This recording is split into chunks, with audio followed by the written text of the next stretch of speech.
Nanotaran ang dagmang ng mga biyahero sa mga pantalan asin terminal sa Bicol Region sa paglaog pasanakan Semana Santa.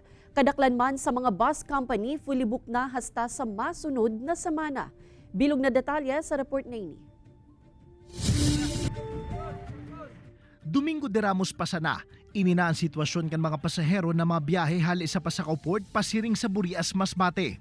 Ang iba sa mga ini nakatindog na sana, asin na nagkapiraman, sa hagyan na nakan barko nagtukaw. Ay, medyo masikip talaga po, pero okay lang kahit ganito. Para makarating doon sa pupuntahan namin. Okay lang po.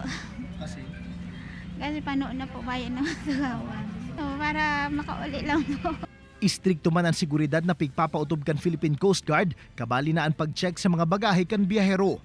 So far sir, wala man sila nag-attempt na magawa ng kalokohan sa barko. Sigon sa manamiento kan Roro, piglalao man na talaga nindaan pagruso kan dagmang ng mga biyahero hasta sa maabot na Miyerkules Santo. Kung kaya pa nga po na dinda sa mga ini mag-abot nin amay digdi sa pantalan, tanganing tulos man na makakuha nin matutukawan.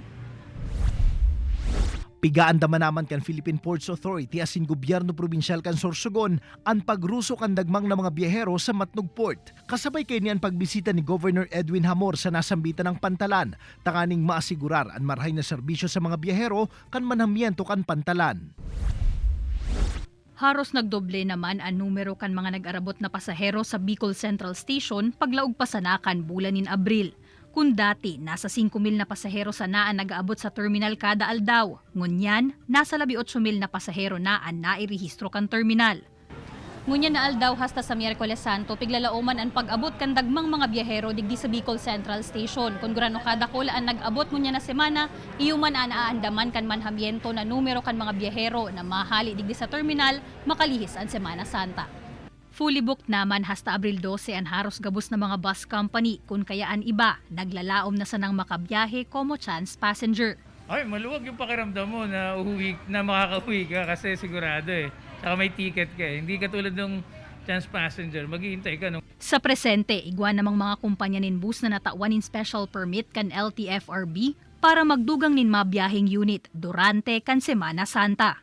Gagawin natin ang lahat ng ating makakaya para po mabigyan sila ng magandang serbisyo and makasakay kaagad pagpunta nila on the day na pumunta sila sa ating terminal.